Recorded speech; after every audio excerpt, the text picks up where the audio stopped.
The Queen and the Duke of Edinburgh have attended a church service on the eve of Her Majesty's Diamond Jubilee. The royal couple joined the congregation at West Newton Church in the heart of the Queen's private Sandringham estate in Norfolk. And tomorrow's Accession Day, as it's called, will mark her milestone of 60 years on the throne. Our royal commentator Alistair Bruce has taken a look back at the day the 25-year-old Princess Elizabeth found out that she was to be Queen.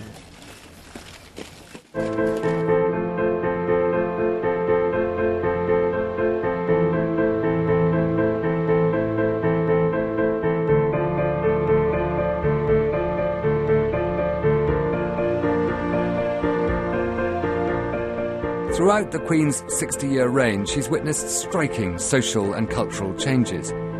But the story of how she came to the throne is just as remarkable. The last time she saw her father was this frail farewell, when she and Prince Philip set off on a Commonwealth tour. But just 6 days later, a shocked capital and nation were brought news of the King's sudden death.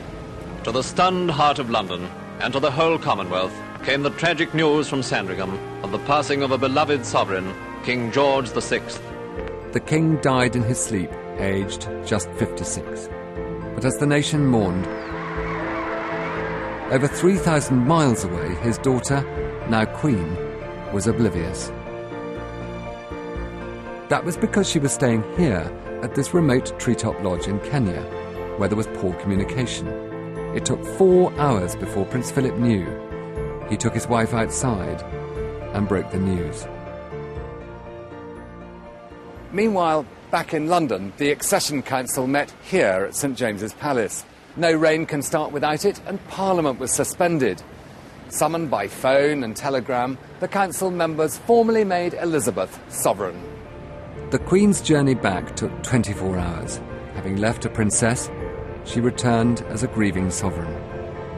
Waiting to greet her was her first Prime Minister, Winston Churchill. This was no job.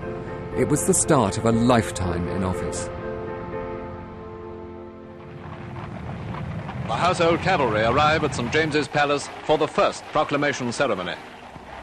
The following day, the Queen came to the second part of her Accession Council. Before a room full of elderly men, she praised her father, accepted the inheritance of kingship, and said, "I pray that God will help me to discharge worthily this heavy task that has been laid upon me so early in my life." A few minutes later, at 11 o'clock, the heralds came out onto this balcony and proclaimed, "The crown is solely and rightfully come to the high and mighty Princess Elizabeth Alexandra Mary." The coronation came next, but not immediately. It took 15 months to prepare Westminster Abbey. In June 1953, the young Elizabeth was finally crowned Queen in a ceremony that dated back a millennium.